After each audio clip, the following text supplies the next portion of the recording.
Hey there! This is Tom the Beer Whisperer here. Once again, drinking with the Beer Whisperer. Hey, I'm having a strawberry blonde ale because it's, well, I'm kind of finishing off. We're kind of at the end of the summer, right? And I still got some summer ales left. So I kind of want to get them killed off.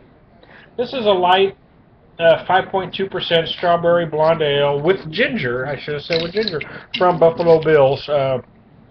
They are a restaurant brewery out of California, Hayward, California to be exact. These are contract brewed, which means that Buffalo Bills has a specific recipe and somebody else does the brewing for them. They are not an actual brewery. They don't brew them themselves. A brewery does these for them, for their restaurant. But these are specific for them. Strawberry blonde ale with ginger. They have a blueberry oatmeal stout, which really another one of those beers I really thought I was going to hate, and I ended up loving. So I want to try this blonde and see how it'd be. And again, I had one earlier in the season. I did a beer review on it.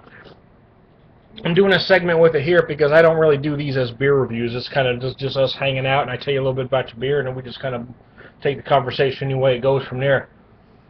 But the reason for doing these is that I want you to see me go from start to finish with the beer. Because sometimes beers change on you. You know, sometimes you like them a lot at first. Sometimes you're not so much at first. Sometimes it changes midway. You know, there's a lot of things that can happen. A lot of beers you're supposed to drink a different way. Wow. Woo! Strawberry! Strawberry! A beer like this, you do want to get very cold. Very, very cold. Very, very cold! Yeah, I do. I want to say cold. Bigger brews, porters, bourbon barrel stouts, you know, you can let them babies warm up. But a lighter beer like this, you really want right cold. Alrighty then. Oh yeah, let's talk about it for just a second, though. The strawberry aroma is so big that you're concerned. You know what I mean? Well, for me anyway. The first time I had this, I took a big whiff of this sucker. And the strawberry aroma was so big and so delightful, but I was concerned that the beer was going to taste solely of strawberry, and that worried me. But it does not. That's the weird thing about it, is that aroma is so heavy and so beautiful. I mean, it's just you just got that sweet strawberry smell, but then you taste it. What you taste is a very well crafted light ale with just a hint of strawberry coming at you. It's very nice. I'm not usually a fan of this type of beer. I'm not a fan of fruit adjuncts or flower adjuncts, that sort of thing. And every once in a while I'm surprised, like I was with the Floral IPA from Beer Camp from Sierra Nevada. But this is another one of those that surprised me as well. Oh, there we go. I feel better. How about you? Alrighty then. I digress. I do like this beer. I do. It had been running about $8.99 a six-pack, but everywhere I saw it, I happened to find one place that had it knocked down to $6.99. So that's when I finally decided to try. You know, I'm one of those guys that's a firm believer in a bargain. You know, the times are hard for everybody, and we're going through a situation with our son who has leukemia, you know, and, you know, it's just brutal. So things have to be cut. You don't have, you know, many craft beers are priced themselves so high that, I mean, it's impossible for me to buy. I don't even think about some of them. You know, I mean, there's some 22-ounce bombers that just run incredibly high. Even some six-packs are going $15, $20 a six-pack these days. And that's just crazy for me. But I want to drink quality beer, so I search. You know, I don't just buy willy-nilly, as you say. You know, I kind of have to look around. So when I saw this for $6.99, I decided to go ahead and try it then, and it's a good beer. Definitely a great summer ale. Again, as I said, I'm kind of weeding through my summer ales. It was a little cooler last night, so I was drinking some heavier stuff. I actually fully intended today to do some oatmeal stouts, but it's so hot right there I don't really feel like doing it. So, but this one is perfect for this kind of weather.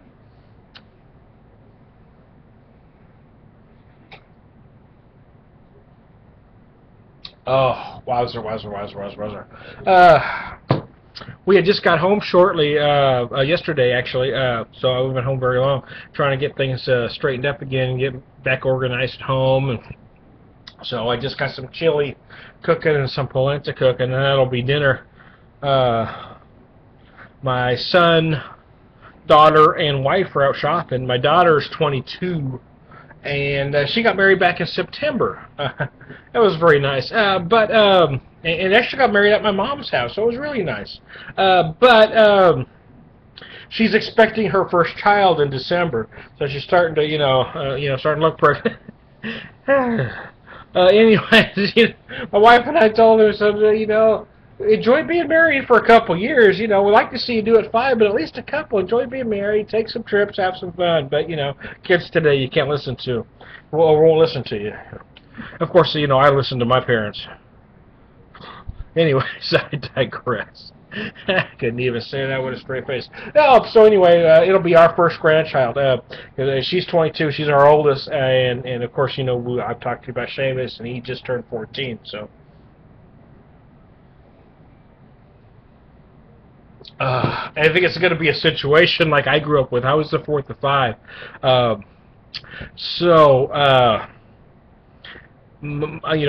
son Seamus, I have a niece with a child about a year younger than my son, and I have I have a nephew that's the same age, or no, I think he's a year and a half or 2 years older than Callista. So, it's kind of that weird thing going on, that weird dynamic when you spread kids out. Because like I said, I was the fourth of 5, and they're 17 years from the oldest to the youngest. My oldest brother's 12 years older than I am, so. You got that weird thing going on. That dynamic, as you say. So anyway, we are excited for our first grandchild. They hope I'm not letting the cat out of the bag, because I think that she's already posted on Facebook. They intend to name him Benjamin Wesley.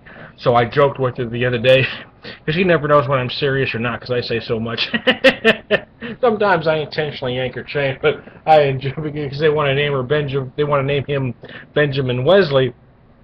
But I joked that I was going to call him Belly, or Benjamin and Wesley, the B-E and the L-Y at the end. I'll call him Belly. She didn't think it was near as funny as I did, because I thought it was freaking hilarious. Anyway, say it with me. I digress. Anyway. I had plans this year, I had plans. We had plans. I was gonna, about 5 years ago, there was a major ice storm here in Springfield. And basically, to make a long story short, we had to get a lot of stuff boxed up. Anyway, our garage has been just a mess since then, because we haven't been able to get everything out of there. My plan this year was to gradually just kind of weed through it, and that's where I was going to make myself kind of a little, or Seamus and I actually, we're planning on making ourselves a little man cave. I was going to set up an area. The garage was set up as a workshop before we moved into the house. We've been here about 15 years. But anyway, there's some great cabinets along the back. I thought if I could clean those up a bit, I could. They would make. I was going to take the doors off them actually and make them like put a bar around it. So on the other, so I'd have this cabinets behind me. I could display glasses and bottles and that kind of thing. And that was kind of my plan. I knew I wasn't going to complete it this year, but my plan was to make enough room where I could at least get it started. Seamus and I talked about, getting a dartboard and, possibly getting a foosball, and obviously none of that happened because of, everything else that's gone on. So that'll be kind of next year's project. Also, there's an area out front of the house, this is an older, smaller house, and I'd wanted to kind of eventually kind of make a porch area out there, and obviously that didn't happen either. So yeah, plans and shit happens, and I don't know if you're anything like me. I kind of get wound up about some things, and I'm trying real hard, and I'm not great yet. I'm getting better though about not sweating the little stuff. After you go through what you go through, especially with everything we're going through with Seamus right now, is that you have to learn not to sweat the little stuff, and I'm trying real hard.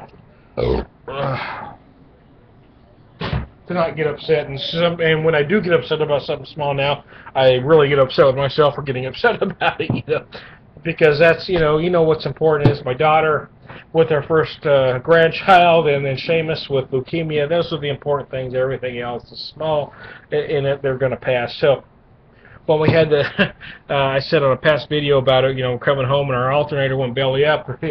Both my wife kind of looked at each other, and we're both kind of trying to hold in, just getting. So I'm taking deep breaths now, and I just started realizing, you know what?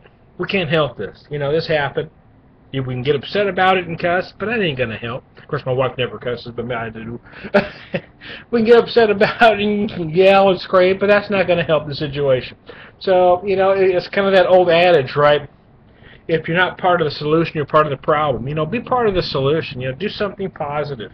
Of course, I said in these segments when I first started doing this, I'm never going to talk about religion and politics, and I'm not. But I think the same applies to all, your whole part of your life, your religion and your politics, is that be positive. Don't get hung up on negative and hate, because there's no future in any of that. We all should be thinking positive and doing positive things. And if your religion or your politics aren't driving you to do positive things, maybe you need to reevaluate those things.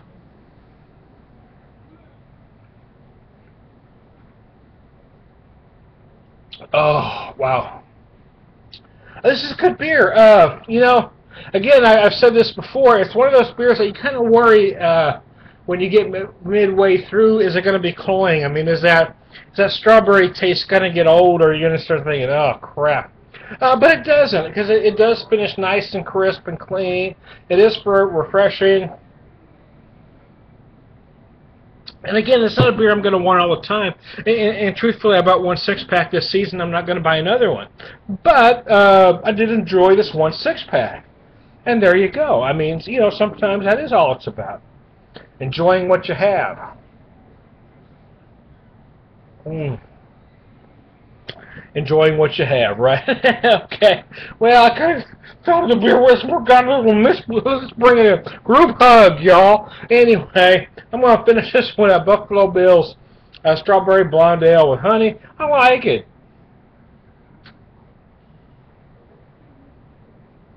Oh. Whew. See you next time. Woo!